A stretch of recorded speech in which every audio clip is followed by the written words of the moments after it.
Why do gamification strategies fail?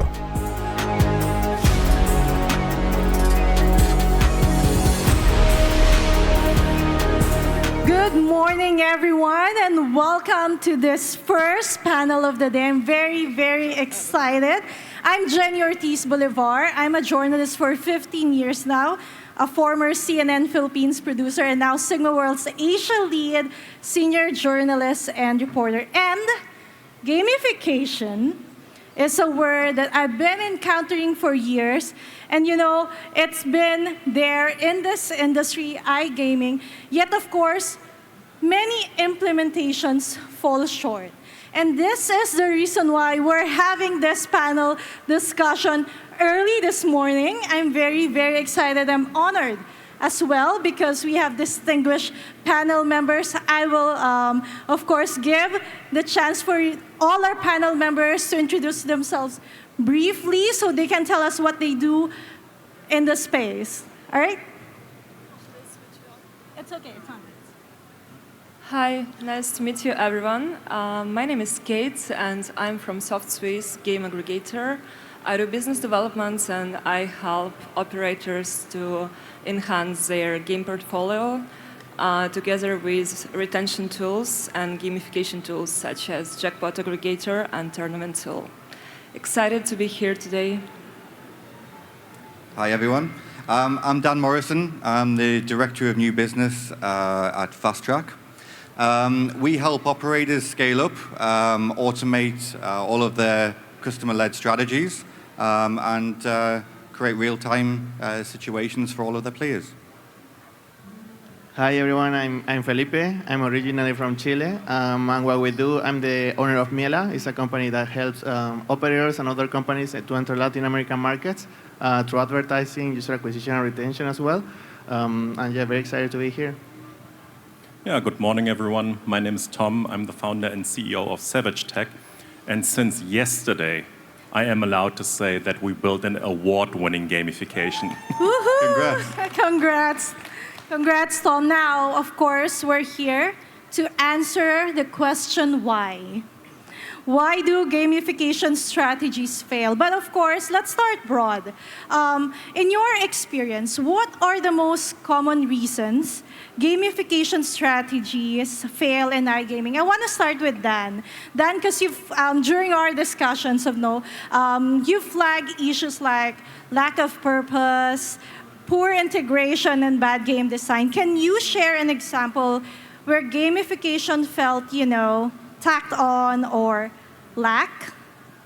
Yeah, thanks for that. So I feel that it's the disconnect between the data source and talking to the player through true gamification. So there's a lot of standalone gamification companies that basically you can create your own strategy around the player. But then there's also another strategy going on, which could be the CRM strategy, it could be the marketing strategy. And if you've got two streams of strategy trying to touch the player, there's just a clear disconnect there. So the data needs to be synced in order to create a 360 customer view. So rather than that feeling where you inject gamification into an already pre-made strategy, you need to build gamification around the strategy that you want to set out for the player. So you need to bring that together. Data is power, right? I mean, I've been hearing that. Data is power. Now, I want to go to Felipe. Felipe, I want to ask you, because, from advertising and UX angle, how do cultural mismatches or, poorly targeted campaigns contribute to, these failures? I will agree with Dan say, I think data is very important, but also we need to keep in mind that data might not be the same regarding regions. So maybe preference from Latin America can be very different from preference from Asia. What we have found in our data is that usually Latin American users prefer more clean UX experience, like very simple design, like very concrete and direct path, where our Asian customers and players, they prefer to have more options, like a mini ecosystem inside the platform. So it definitely depends. No option is better for me, but it definitely, there is a preference regarding the location of the user. It's really about knowing your markets. Yes, Tom? And I would like to add a personal fail story from my side. So I used to work for a company called Unicorn, which got acquired by Entame in, I think, 2023. And for whatever reason, we decided that we wanted to be in Germany, which is one of the most heavily regulated jurisdictions in the world. And we created a gamified sportsbook, meaning that users could sign up on unicorn.de and they could get to play for free. And every time they are placing bets for prop money, they could exchange that for lottery tickets to win skins. Now, over 6 months, we amassed roughly 42,000 users. And then we switched them to premium customers, to customers that are actually trying to deposit money. How many of those 40,000 customers do you guys think have actually made that transition? Exactly, 0. 0 from 40,000 people. And this is a really bad example, actually, how gamification can fail. Because if you're using gamification as a free onboarding tool, you are getting free customers that are not necessarily willing to pay for your services. So keep that in mind when you are trying to put free gamification tools out there to onboard, because eventually, your hard metric is FTD, and then it's not user engagement from free players. All right, that's very, very interesting point. And I was about to say, wow.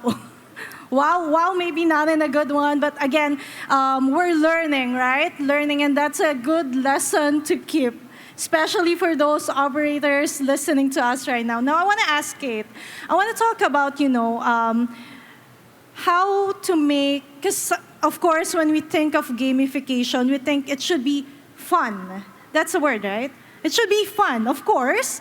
But, how do we differentiate between gamification feeling fun and, of course, one that just feels forced? Now, Kate, I want to get your thoughts on that. What are some signs that gamification is forcing engagement instead of earning it? Yeah, so to make it feel fun for a player, we should focus on their experience first. So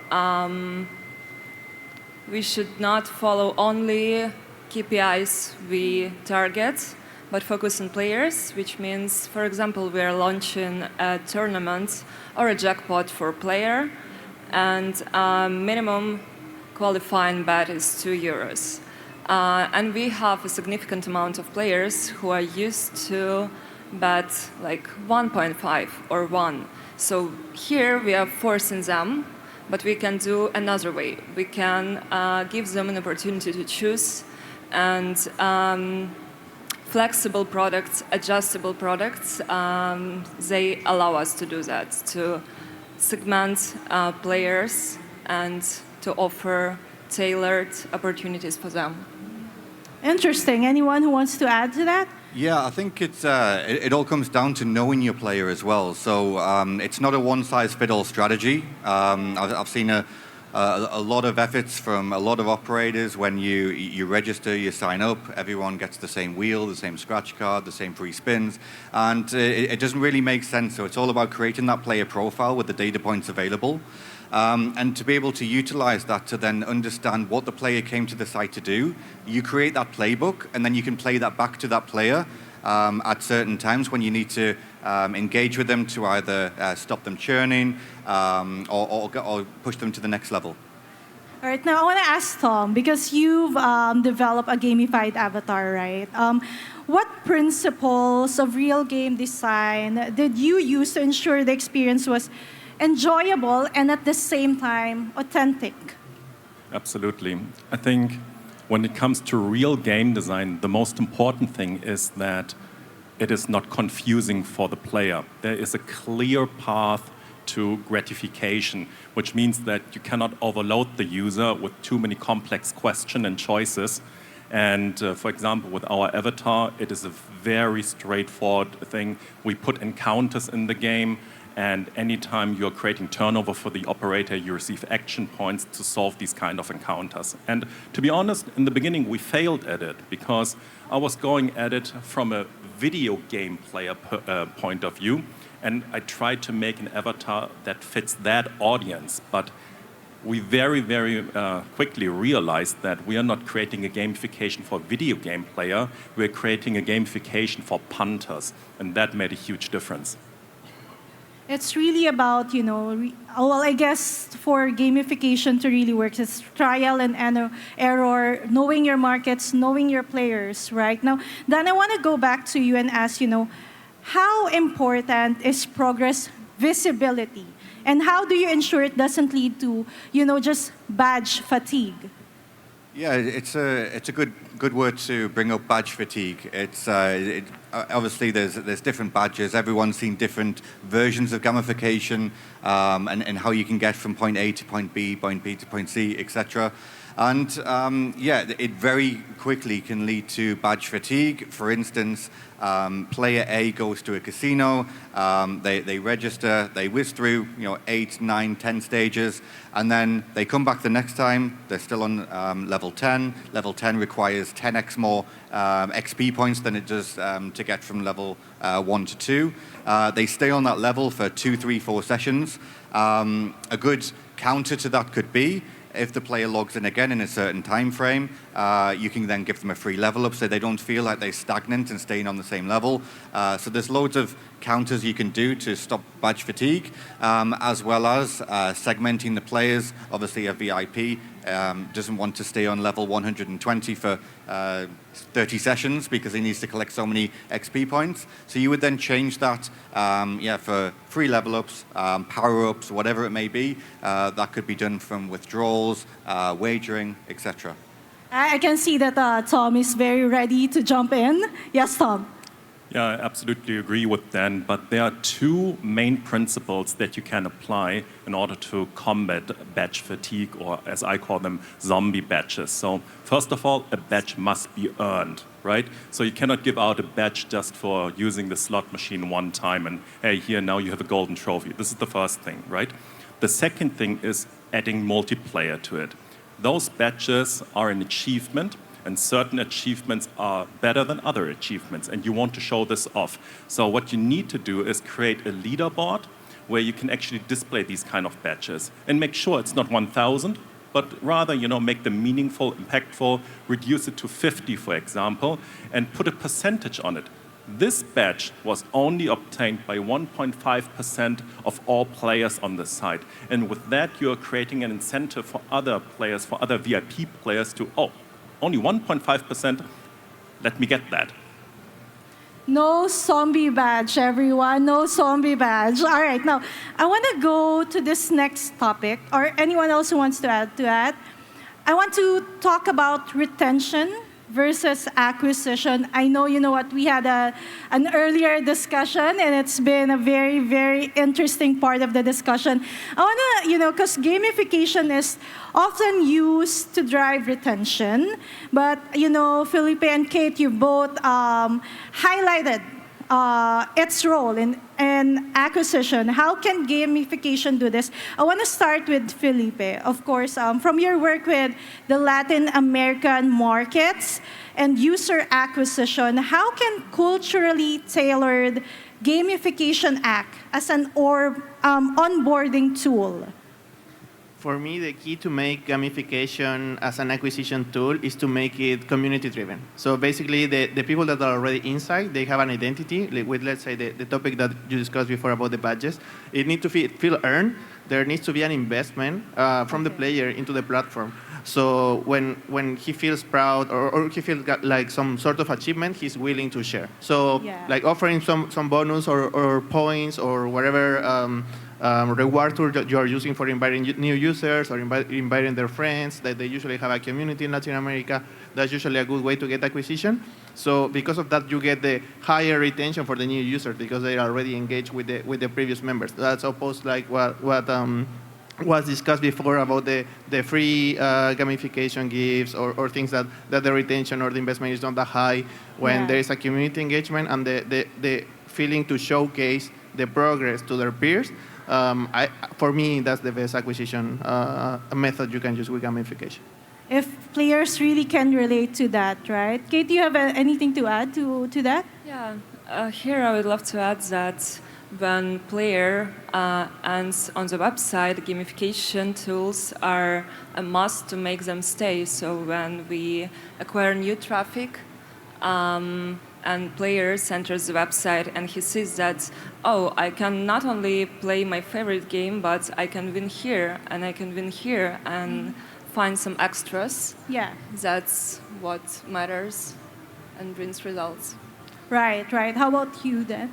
I think on the counter to that, I believe that using gamification for acquisition leads to low-value players. And the reason being, I think, Tom, you touched on it when you mentioned free-to-play games, that attracts free players. And to monetize free players is very difficult. And quite actually counterintuitive. So that's my thoughts on that. Varying points there. I'm sure people from the audience will have their own opinion. And later, we would like to hear from you as well about, retention and acquisition. Now, I want to, go to another buzzword, if I may say, personalization. I've been hearing this. So I've been covering the space, the gaming space, for years now. And gamification and personalization comes hand in hand, I guess. I want to go to Felipe. What differences do you see in how players in Asia versus Latin America respond to gamified features? I will say from our experience, I feel that the Asian market gamification system should be more focused towards competition. I think Asian players, they are usually more driven, to compete, to achieve goals, to move forward with steps. In my experience, Latin American players is usually more a collective effort, maybe add some social tools or social engagement, maybe some way they can talk or they can share, some outside communities where they can share the progress. For me, those are the key aspects, but overall, I would say the psychology is quite similar. So it will depend on the niche, but in overall, I would say Latin American players are more community focused. Oh. All right. Interestingly, ladies and gentlemen, I'm the only one based in Asia. So I want to ask, of course, other panel members, how do you view the Asian market in terms, gamification? Who wants to add to what Felipe has just said? So what we realized after talking with lots of sportsbox operator and casinos from Western Europe and from Asia, of course, first of all, I'm not selling to the end customer. I'm selling to the person who is actually running an operation. And it is a lot easier to sell gamification towards operators that are from Asia because gamification is so ingrained with them already.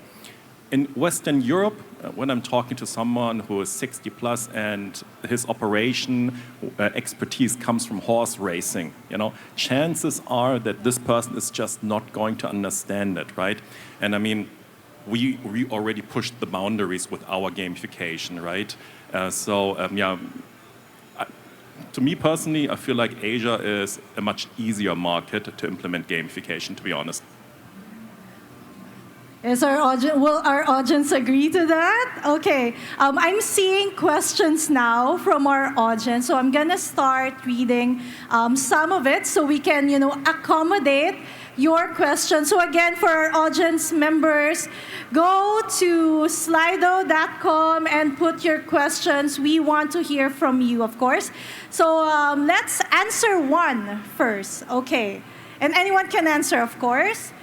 Let's do this one. Do you think there are danger in over-gamifying the experience and turning off certain players' segments? So 2 points there. Over-gamifying, valid point. And of course, turning off certain players' segments. Anyone who wants to share insights, thoughts? Yeah, Dan? I think it's very easy to get stuck in that trap of over-gamifying any player experience because you've got that badge fatigue. Everyone's trying to race to get to the next badge, etc., etc. But then, if you over gamify, you maybe start losing share of wallet and start losing direction of are you trying to push this guy into a live casino experience, is it a slot experience, different types of challenges that you might overcome. During gamification, it's not just badges and things like that. You can also set up challenges, log in 5 days in a row and get this, lose 5 times in a row and get this, etc. And when you start doing that, the player starts losing track and losing focus on what the real purpose of entering your site to do, and that's for entertainment purposes as well as potentially winning some money. Absolutely. Even the best gamification cannot make up for a bad product experience. And the core experience, of course, is gambling, right? If that needs to be nailed down 100%, and then gamification can come on top. But I fully agree. If you are throwing every possible gamification towards a player, and they're just sticking around thanks to that, you're not distinguishing yourself from another operator who can also onboard this kind of gamification tool. At the end of the day, the user is going to go to the sportsbook operator or casino where they have the best seamless user experience. We have so many things to unpack still, but we're running out of time. So my final question, in one sentence, what's the one piece of advice that you'd give to operators designing their next gamification strategy? I want to start with Tom. I think the most important thing is that you're looking very closely at your cohort. What kind of age group does your current user group look like, and what kind of users you want to onboard? And the younger the players are, and I'm talking about the 21 to 29-year-old, the younger the audience is that you want to attract, the higher the likelihood is that gamification is going to be very successful for you. Felipe? Yeah, for me, one of the key features is to have the gamification structure or the page that you implemented connected to your marketing strategy. So I see many operators, they have the gamification features, but they don't really promote it. So people are not very aware how it works, or maybe they can be more educational, or they can share in social media. So it can become a part of the operator itself rather than something extra or isolated from the overall strategy. Dan? Yeah, so I would highly suggest making sure that the gamification tool is at least intertwined with the data that comes from CRM and marketing, shadowing what Felipe was saying, just to make sure that the brand or the marketing message that you're putting out there is solid and doesn't peel off the customer in any way. Kate? And my main idea will be super brief but very important. I advise to start with deep analytics of player experience and do gamification based on that. Great advice, and thank you so much for that. I think we still have a few minutes to answer one more question. So it's highlighted in green, and it's shouting to me that I have to ask it. It's from Ange, our colleague, who's our news writer from India, from Sigma World. So hi. When designing gamification strategies, what weighs more in your decision-making? The age groups, behavior patterns, or regional and cultural preferences? Who wants to answer? We have roughly 3 minutes. Yeah, for me, answering the question directly is the cultural and regional preferences. Basically because, at least with the operators we work with, they are very specific in their countries they are operating, so the age groups usually can vary a little bit. So it's way more effort to change the gamification tools by age because you usually have a lot of segments. So in our case, at least, we focus more on the regional and cultural preference, like season events or the local things that are important for them. Anyone who wants to add? Okay, Tom? Yeah, in best case, you don't have to look at both points because the gamification tool that you are using is highly customizable. So you are looking at those age brackets, but then depending on the region where you're rolling out, you have a chance to actually customize it to the local patterns and behavior. I can see that Dan wants to something. Yeah, so I wouldn't say any strategy weighs more than anything else. Behavior patterns, of course, is something that you need to think about. And the cultural preferences, of course, again, something you need to think about. So I wouldn't rule one out over the other. I would create a strategy around both parts just to make sure that you're inclusive of every type of player in that particular region and every age of player in that particular region as well.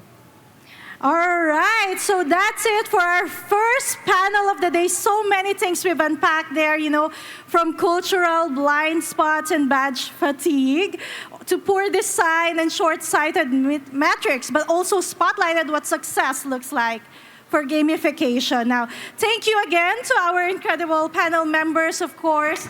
We have Felipe Pastenes, CEO of Miela, Kate Frolova, Business Development Manager of SoftSwiss, Tom Jang Lemke, founder of SavageTech, our startup pitch winner. Congratulations, Tom. And of course, Dan Morrison, Director of New Business at FastTrack.